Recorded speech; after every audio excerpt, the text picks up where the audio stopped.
dia langsung diusir Pak dan dimiskinkan dari negaranya, tidak diterima lagi.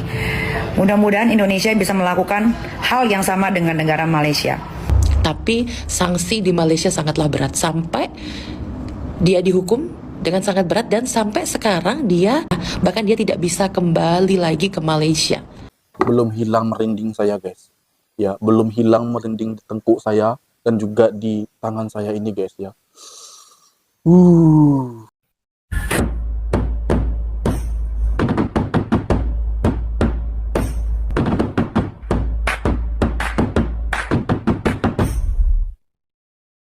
Assalamualaikum warahmatullahi wabarakatuh. Halo guys, berjumpa lagi di video ini di kesempatan siang hari yang berbahagia ini. Apa kabar Anda semua di sana? Tentunya hari ini saya sangat senang, sangat bergembira karena kita dapat berjumpa lagi di video ini di kesempatan siang hari yang berbahagia ini. Tentu saja doa saya yang baik-baik kepada kita semua. Semoga kita dalam keadaan baik-baik saja, sehat senantiasa. Yang sakit agar lekas dapat disembuhkan, dan yang sehat agar tetap dapat menjaga kesehatannya setiap saat. Amin, amin ya robbal alamin.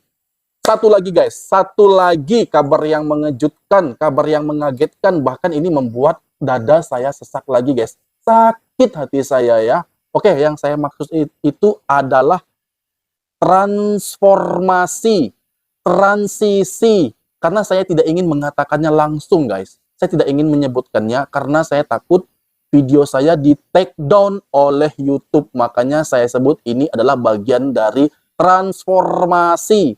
Saya katakan kisi-kisi kepada Anda semua, ini adalah laki-laki yang merubah status atau kelaminnya, jenis kelamin menjadi perempuan. Nah guys ya, laki-laki menjadi perempuan. Saya katakan saja ini transformasi ya guys ya.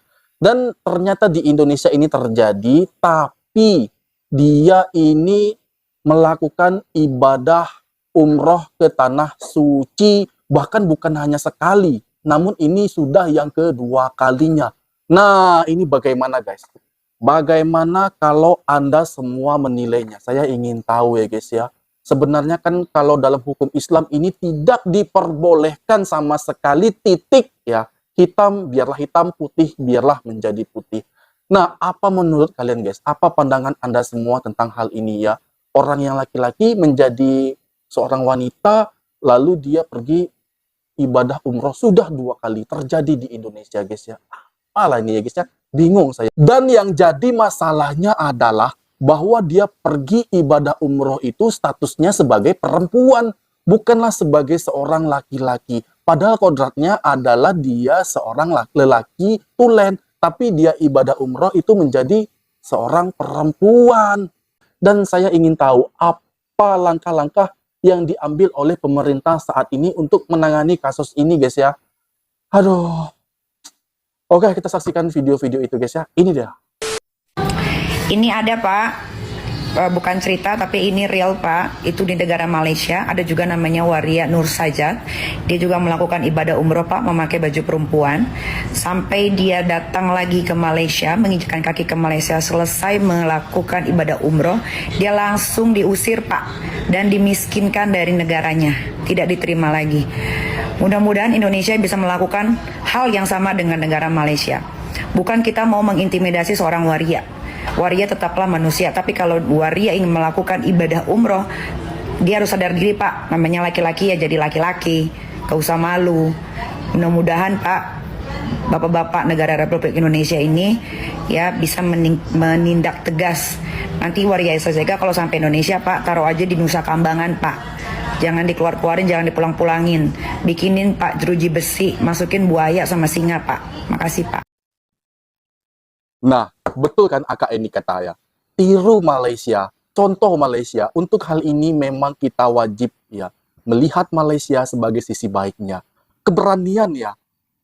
Satu sikap yang diambil dengan tegas ya guys ya. Bahwa orang kalau memang ingin melakukan ibadah haji, lakukanlah sesuai dengan kodratnya. Yang laki-laki, jadikanlah dia sebagai seorang laki-laki. Yang perempuan, maka dia pergilah ibadah haji atau umroh sebagai seorang perempuan. Jadikanlah satu hal yang benar ya. Jangan melenceng. Apalagi yang perempuan menjadi laki-laki, melakukan ibadah haji. Dan juga sebaliknya, laki-laki ingin jadi perempuan, melakukan ibadah haji, dan merubah statusnya yang laki-laki jadi perempuan dan sebaliknya. Itu sangat melanggar bukan hanya hukum negara, Namun juga hukum agama sangat dilarang guys ya. Nah Malaysia tadi katanya siapa? Nur Sajat ya guys ya. Bahwa dia adalah seorang laki-laki menjadi seorang wanita, kemudian dia melakukan ibadah haji atau umroh sebagai seorang wanita. Ibadahnya nggak salah guys. Tapi yang salah itu adalah status dia memakai status apa saat dia pergi ibadah tersebut. Dan akhirnya itu berujung malapetaka bagi dia sendiri. Sudah kita dengar guys ya, bahwa ketika dia akan masuk ke Malaysia, maka dia tidak dibiarkan masuk ya. Dan dia dicampakkan ya. Itu arti katanya apa ya guys ya? Dibuang ya dari negaranya karena sudah menyalahi aturan yang ada. Nah, macam inilah ya ketegasan yang memang kita harapkan, yang kita inginkan, yang kita mau selama ini guys ya. Dan semoga hal itu juga dilakukan oleh pemerintah Indonesia guys ya. Saya harap demikian. Karena jangan ada lagi hal-hal yang seperti ini terjadi ya. Apalagi sampai 2 kali dia sudah melakukannya. Bisa-bisanya ada laki-laki yang umroh tapi full mengenakan pakaian perempuan. Bisa-bisanya sampai lolos. Alhamdulillah akhirnya kasus ini sampai juga ke para wakil rakyat kita yang ada di DPR. Bagaimana bisa di Indonesia ini ada seorang laki-laki tulen yang berangkat menunaikan ibadah umroh ke Mekah dan Madinah menggunakan atribut jamaah umroh wanita. Padahal dia adalah seorang laki-laki tulen. Aku tahu membahas hal-hal seperti ini akan menimbulkan kontroversi. Karena zaman sekarang sudah banyak yang menormalisasi hal itu. Padahal di dalam agama Islam hal ini sangat amat tidak diperbolehkan. Kalian tahu nggak, kalau sampai ada seorang laki-laki yang berangkat ke Baitullah menggunakan pakaian perempuan, maka apa yang terjadi? Aku sampai scroll videonya, ternyata dia melaksanakan mikot, mengambil niat dengan pakaian wanita. Padahal dia laki-laki. Bayangkan, padahal seorang laki-laki saat mengambil niat umroh, saat menjaga keadaan ihramnya, harus menggunakan pakaian ihram yang hanya terdiri dari 2 lembar kain saja. Bayangkan saat itu dia mengambil niat sementara dia menutup rambutnya layaknya wanita. Bukankah ini suatu pelanggaran larangan ihram? Dia juga mengenakan riasan, dia juga mengenakan baju, padahal tidak boleh, seorang laki-laki tidak boleh seperti itu. Dan parahnya, dia juga masuk ke dalam raudhah bersama dengan rombongan wanita. Parah banget kan? Kadang aku berpikir, kenapa hal seperti ini bisa diloloskan? Padahal kalian bisa bayangkan, selama berada di Mekah dan Madinah, bayangkan ketika dia mau ke toilet, dia akan masuk ke toilet wanita. Ada berapa banyak wanita yang di toilet saat di Masjidil Haram, saat di Masjid Nabawi, kita melepas jilbab kita untuk berwudu, dan ada laki-laki di situ. Bayangkan teman-teman, ada yang melihat aurat kita. Bagaimana Indonesia, bagaimana negara kita bisa sampai kelolosan hal-hal seperti ini? Kadang yang aku tanyakan, kok bisa ya? Kita urut mulai dari awal. Kok bisa travelnya mengeluarkan visa? Kok bisa travelnya mengeluarkan psikopatuh?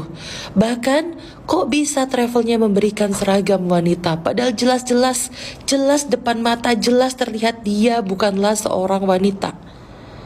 Bagaimana bisa travel ini tadi mengeluarkan izin, mengeluarkan psikopatuh untuk orang laki-laki, sementara dia berangkat menjadi seorang perempuan? Bukan hanya travelnya yang harus kita pertanyakan. Bagaimana pembimbingnya, manasik sebelum berangkat? Apakah tidak melihat bahwa di situ ada seorang laki-laki yang menyamar sebagai perempuan? Bukan hanya pembimbingnya, tapi teman-temannya. Bahkan dia umroh bersama teman-teman wanitanya, teman-teman. Bayangkan bagaimana teman-teman wanitanya ini tadi bisa menormalisasi hal ini. Dia bukan seorang wanita, dia laki-laki. Selama berada di sana pun dia sholat di softnya wanita. Bayangkan apabila kulitnya tersentuh oleh kulit wanita lain. Ya Allah, parah teman-teman. Hal ini betul-betul parah sekali. Kok bisa semua orang menutup mata, orang-orang yang bersama dengan dia menutup mata bahwa hal ini adalah hal yang salah. Mutawif saat membimbing ibadahnya selama di sana, kenapa diam? Kenapa tidak menegur? Dan kenapa masih mau melanjutkan? Aku aku teringat dengan kisah salah seorang artis Malaysia, di mana dia juga seorang laki-laki yang berpenampilan seperti seorang perempuan, dan fatalnya dia melakukan kesalahan yang sangat fatal, yaitu dia berangkat umroh mengenakan pakaian dan atribut wanita.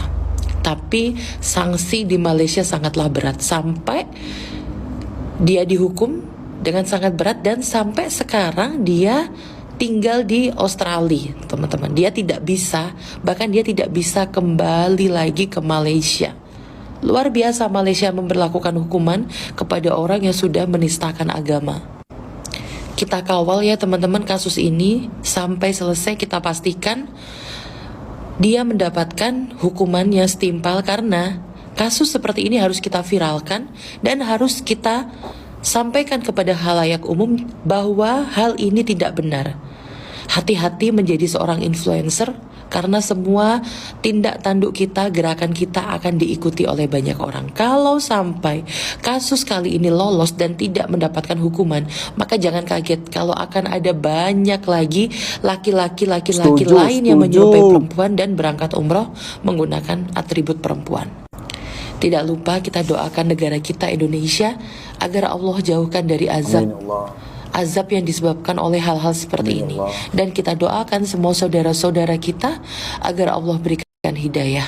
Amin ya rabbal alamin. Belum hilang merinding saya guys. Ya, belum hilang merinding di tengkuk saya dan juga di tangan saya ini guys ya.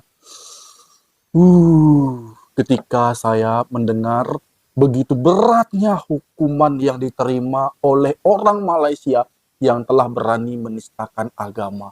Begitu berat hal yang dia terima guys ya. Bahkan dia dibuang dari negaranya sendiri, tidak terdaftar. Mungkin ini ya guys ya, tidak terdaftar menjadi orang Malaysia, dan hingga kini dia masih di Australia. Bayangkan guys, begitu beratnya hukuman orang yang menistakan agama di Malaysia. Jangan coba-coba melakukan hal itu di Malaysia guys ya. Nah, saya ingin ya kita terus kawal kasus ini, semoga mendapat titik terang yang positif agar menjadi efek jera bukan hanya kepada dia, tapi kepada orang lain yang ingin menirukan hal yang sama, pergi ibadah ya ke Arab, ibadah haji atau ibadah umroh di tanah suci, tapi melakukan hal yang sama seperti ini. Semoga tidak terjadi lagi, saya mohon ya guys ya. Kalau di Malaysia sudahlah, saya tahu tidak akan dilakukan lagi oleh orang-orang yang ingin berbuat seperti ini, tidak akan berani lagi orang melakukan hal itu guys ya, karena mereka akan takut untuk dibuang dari negara Malaysia. Tapi untuk kita di Indonesia, pantas nggak kita melakukan hal itu? Harusnya kita seperti apa? Bisa nggak kita meniru negara Malaysia? Dan ada satu hal lagi yang Mami kasih tahu ke kalian. Kalian itu kan netizen dan juga rombongan Wegom dan yang lainnya kan tidak bisa berbuat apa-apa tuh tentang Mami ibadah umroh. Udah diam aja gitu ya, nikmati gitu. Percuma aja kalian mau mention si A, mention si B. Kalian tidak bisa melakukan apa-apa ya. Lebih baik kalian berdoa gitu. Setiap ada postingan Mami berdoa. Apalagi yang Mami posting itu Ka'bah ya, Baitullah, Madinah, Masjid Nabawi, Hajar Aswad, Ka'bah. Itu kalian harusnya berdoa memohon kepada Allah bagi yang umat Islam, memohon kepada Allah untuk supaya cepat diberangkatkan ibadah umroh. Ambil sisi positifnya. Kalaupun ada sisi negatifnya dari Mami Online, jangan ditiru ya. Jangan ditiru, ambil sisi positifnya, ambil baiknya gitu ya. Gak usah mengadili ya. Kamu gak berhak mengadili, hanya Allah Subhanahu wa Ta'ala yang patut mengadili manusia. Kamu hanya manusia seonggok botol. Ya, seonggok botol ya, panjangannya tahulah ya. Jadi gak usah mengadili. Jadi kita sebagai rakyat tidak berhak untuk mengadili. Tapi nyatanya kita sebagai rakyat tentu wajib hukumnya untuk minta keadilan. Setidak-tidaknya, sekurang-kurangnya kepada negara kita. Agar pemerintah kita dapat melakukan tindakan tegas sesuai dengan undang-undang yang berlaku di hukum negara dan juga hukum agama. Ya, kita tidak bisa berdiam diri terkait tentang hal yang telah dilakukan seperti ini guys. Karena apabila dia berani melakukannya, bukan tidak mungkin ini membuka kesempatan bagi orang lain akan juga melakukan hal yang sama. Bahkan bukan hanya di Indonesia, ini juga akan memancing orang-orang yang ada di luar Indonesia, termasuk Thailand juga guys. Kalau di Malaysia sudah lah guys, ya, kita sudah tahu hukumnya bagaimana. Bagaimana kalau di Singapura, di Thailand ingin berangkat haji atau umroh, melihat video ini, Tentu ini menjadi motivasi bagi mereka, apalagi yang telah merubah jenis kelaminnya, guys ya. Ini sangat parah. Dan dia katakan bahwa kita tidak berhak, yang berhak itu adalah Allah Subhanahu wa taala. Bahwa kita tahu Allah sudah menurunkan aturan-aturan ya, atau syariat-syariat Islam yang baik untuk kita dan yang buruk untuk kita. Itu sudah ada, guys. Itu sudah terjadi dan harus kita taati. Mengapa kita harus berdiam diri dan kita hanya melihat kejadian ini? Kita ikuti sesuai dengan apa yang telah diturunkan, itu Al-Quran. Dan kita tahu, guys, aduh, pusing saya, ya ampun. Saya sangat miris sekali, hari ini saya banyak sekali mendapatkan DM, tautan dari media sosial, yang bagaimana setelah saya lihat, ada seseorang namanya Mami Online, alias Isa Saga, alias Sahrul. Dia adalah seorang gender transwoman waria, yang di awalnya adalah seorang laki-laki. Dia melakukan ibadah umroh dengan menggunakan hijab syar'i, dan ini merupakan bagian dari penistaan agama. Bagaimana laki-laki dalam hukum Islam, bahkan menurut fatwa MUI, seorang laki-laki walaupun diubah jenis kelaminnya, bahwa secara lahiriah dia tetap seorang laki-laki, dan dalam melakukan prosesnya tetap harus menggunakan cara-cara seorang laki-laki. Tapi si Isa Saga ini berbeda. Dia melakukan umroh dengan menggunakan prosesi dan cara-cara perempuan. Ini adalah bagian dari penistaan agama. Bagaimana seorang penista agama sudah diatur dalam KUHP nomor 156A dengan ancaman 5 tahun penjara. Maka harapan kami, penegak hukum, kepolisian, dan pihak-pihak terkait untuk segera menangkap si Mami Online ini, agar di ke depan tidak ada mami-mami online lain yang melecehkan agama kita. Ingat bahwa Indonesia merupakan negara dengan penduduk Islam terbesar kedua di dunia. Harapan kami tidak menimbulkan kericuan di tengah-tengah masyarakat, juga tidak menjadi contoh yang buruk bagi orang-orang lain. Karena ingat bahwa Mami Online ini, dia adalah seorang selebgram, seorang public figure yang harusnya menjadi contoh yang baik untuk masyarakat. Kemudian selanjutnya, si Isa Saga dalam melakukan prosesi umrohnya pasti memakai agent travel umroh, pasti punya mutawif, pasti punya ustadz yang sudah mendampingi Isa Saga dalam melakukan prosesinya. Maka kami minta pemerintah, penegak hukum untuk menangkap si agent travel ini yang menjadi bagian dari pendukung penistaan agama terhadap Mami Online ini. Maka kalau kita bisa berkaca dengan namanya Princess Jessica, bagaimana dia sama juga seorang transgender, seorang transwoman, bagaimana ketika dia melakukan prosesi umroh, menggunakan ihram dan sebagainya. Maka harapan kami bisa ditindaklanjuti oleh penegak hukum, agar bagaimana si Isa Saga, si Mami Online untuk segera ditangkap dan diproses sesuai mekanisme hukum yang ada di negara kita. Kan guys, kabar ini benar-benar membuat dada saya sesak ya. Sebenarnya saya tidak membenci Indonesia, sama sekali tidak, guys ya. Karena saya ingin memberitakan hal ini agar menjadi satu pelajaran bagi kita, agar supaya tidak terjadi hal-hal demikian nih, guys ya. Sesak napas kita bahwa kita adalah negara terbesar kedua Islam terbanyak ya, guys ya, majority Islam. Masa kalah dengan Malaysia? Malaysia yang rakyatnya pernah melakukan hal yang sama, hukumannya itu begitu berat ya. Dia tidak lagi dibiarkan masuk ke negara Malaysia. Nah, kita juga harus menetapkan hukum yang tegas ya, kepada orang yang telah melanggar. Ya, ini kan sama dengan melanggar, guys. Mungkin dia adalah seorang trans, tapi kalau dia untuk serius, untuk dia pergi ke ibadah ke tanah suci, maka jadilah dia sebagai kodratnya ya, guys ya. Jadilah dia sebagai kodratnya. Karena banyak, guys, yang akan dia lalui, yang akan dia lakukan di tanah suci. Prosesi keagamaan yang begitu sangat suci, yang sangat sakral, yang harus dilakukannya di sana. Makanya itu, kalau dia seorang lelaki, maka dia pergi ke tanah suci sebagai seorang perempuan. Dia akan bersenggolan kulit, bersenggolan tubuh, masuk ke toilet, akan melihat juga orang yang buka kerudung, ya. Dan prosesi lainnya, ini kan terkait tentang perempuan sama perempuan. Ya, karena mereka ini kan secara merapat, guys. Merapat perempuan sama perempuan. Bagaimana ini akan membatalkan semua orang yang ada di sekitarnya, guys. Batal ya semua orang yang ada di sekitarnya ketika saat menyentuh tubuh dari seorang lelaki ini, guys. Bayangkan ya, akan banyak yang dirugikan atas kejadian ini. Kita kawal guys, kita kawal, semoga ini akan mendapatkan satu titik terang yang benar-benar kita harapkan, hukum yang begitu tegak, karena jangan ada lagi mami-mami online yang akan melakukan hal yang sama di Indonesia ini guys ya. Coba kita lihat dari negara tetangga kita, coba kita sedikit melirik dan belajar bagaimana hukum itu ditegakkan ya terkait tentang masalah ini guys, tentang masalah ini. Ya, di Malaysia sudah kita lihat apa yang telah terjadi, dan di sini saya harap hukum itu hampir sama. Intinya harus menegakkan hukum seadil-adilnya. Baiklah, demikian tadi video aku. Semoga video ini bermanfaat bagi kita semua, dan aku mohon diri mohon maaf jika ada kesalahan kata, kesalahan sikap pada Anda semua mohon dimaafkan, dan aku akhiri. Assalamualaikum warahmatullahi wabarakatuh.